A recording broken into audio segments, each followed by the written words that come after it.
नमस्कार दर्शकों, स्वागत है आपका रुड़की एक्सप्रेस न्यूज़ चैनल में। दर्शकों, रुड़की न्यूज़ चैनल एक्सप्रेस आपको पल पल के अपडेट दे रहा है और आज हम मौजूद हैं रुड़की के जो एक प्रत्याशी हैं वेद टेक बल्लभ, जो कि अपनी जो है निर्दलीय तरीके से जो है चुनाव प्रचार कर रहे हैं और चुनाव लड़ रहे हैं। आइए जानते हैं उनसे आखिरकार जो इतने बड़े बड़े यहाँ पर नेता हैं, जो वरिष्ठ नेता हैं जैसे प्रदीप बत्रा हैं और जो है यशपाल राणा हैं, उन लोगों को टक्कर और देते हुए एक चुनौती का सामना करते हुए किस प्रकार से चुनाव की तैयारी कर रहे हैं। आइए जानते हैं वेद। नमस्कार सर, आपका स्वागत है हमारे चैनल रुड़की एक्सप्रेस न्यूज़ में।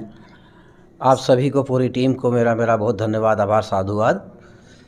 सर, आप बताएं, जिस तरीके से आप जो है चुनाव का जो है आप प्रचार कर रहे हैं, निर्दलीय तरीके से लड़ रहे हैं आप ये चुनाव, आपको लगता है आपको जनता का प्यार और भरपूर सहयोग मिल पाएगा? सर, मिल पाएगा नहीं, मिल रहा है और जितना मिलना चाहिए था उससे कहीं बहुत ज़्यादा मिल रहा है। पूर्ण रूप से जनता का समर्थन, प्यार, सहयोग, पूर्ण रूप से आशीर्वाद मिल रहा है, देखने को मिल रहा है। लगातार जो है आप देख सकते हैं इस समय जो है आपके सामने एक बहुत बड़ी चुनौती, जैसे कि प्रदीप बत्रा पूर्व विधायक रह चुके हैं, उधर यशपाल राणा है कांग्रेस पार्टी से, तो क्या इस प्रकार से आप चुनौती इन लोगों को दे पाएंगे?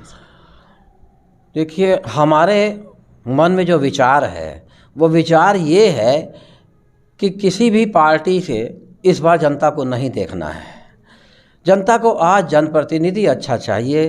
वो जनता से मेरी अपील है कि आप किसी दल को मत देखिए, आप एक अच्छा, नया, साफ छवि का, साफ नीयत का व्यक्ति देखिए। वो हमने जनता को ऑप्शन देने के लिए खुद को इस मैदान में उतारा है। अगर आप जनता हमको पसंद करती है तो हमको चुने, और मुझे जैसा जनता से मिला कि नहीं आए हैं मैदान में। हमारे मित्रों ने बार बार हमसे आग्रह करके, बहुत सारे मित्रों ने कहा है कि आप जैसा व्यक्ति इस शहर को चाहिए, आप चुनाव लड़िए।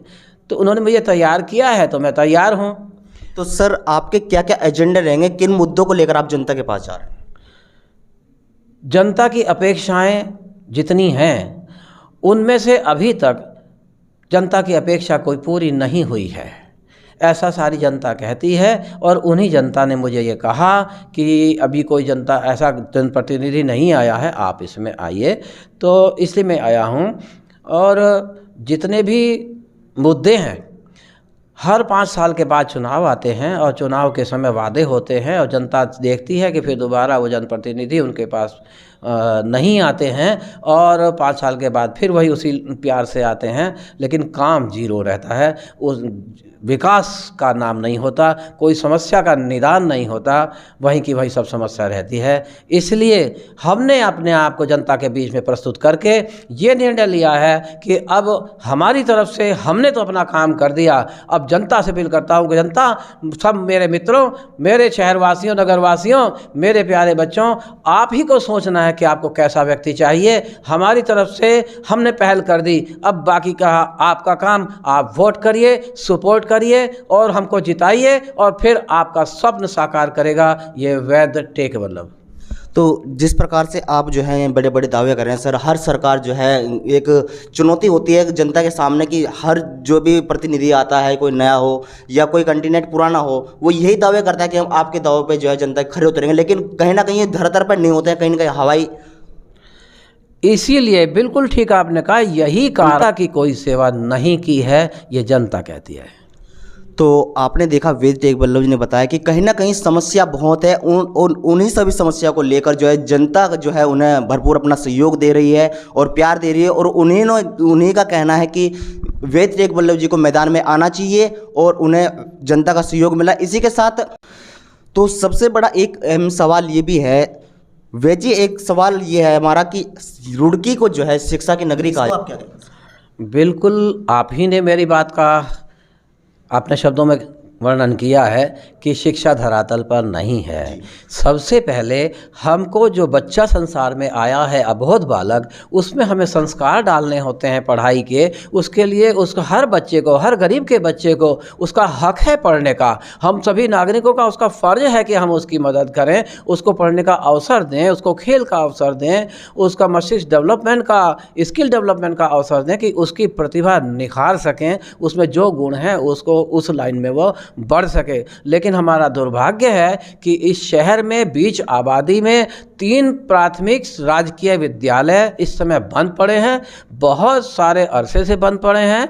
और एक विद्यालय नंबर 6 7 रामनगर में जो 12 साल से बंद पड़ा था, जब मैं रामनगर में रहता था वो चलता था, और 12 साल से बंद रहे स्कूल को कुछ लोगों ने मिलकर प्रयास करके चालू कराया। उसमें 20-25 एडमिशन भी हुए और टीचर प्रिंसिपल के अपॉइंटमेंट भी हुए। उसके बाद हमारे नेता ने उसको अपनी कलम से बंद करा दिया कि इसको तत्काल बंद कर दिया जाए। उसके साथ ही 2 और विद्यालय बंद पड़े हैं। तो हमें विद्यालय बढ़ाने की आवश्यकता है, उनको अपग्रेड करने की आवश्यकता है, और हम उसको बंद कर रहे हैं। आपने सिर्फ शिक्षा की बात की है, मैं इससे आगे भी बात बताना चाहता हूँ कि विकास के कई मुद्दे होते हैं। शिक्षा के साथ रोजगार, स्वास्थ्य, सुरक्षा, चिकित्सा, हम बहुत इन सब मामलों में सबसे पीछे हैं।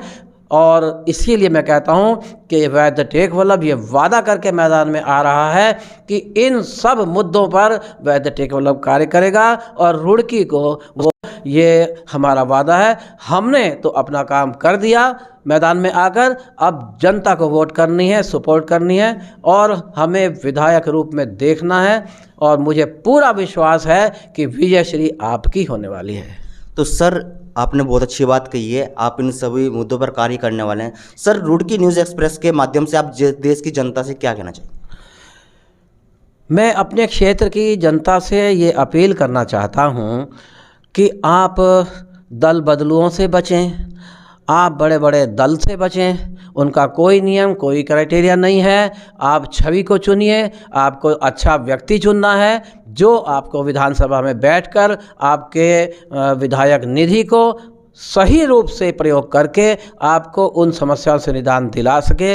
इसलिए हमारा वादा आपसे है, और ये जेंटलमैन प्रॉमिस है। मैं पूरी जनता से प्यार करता हूँ।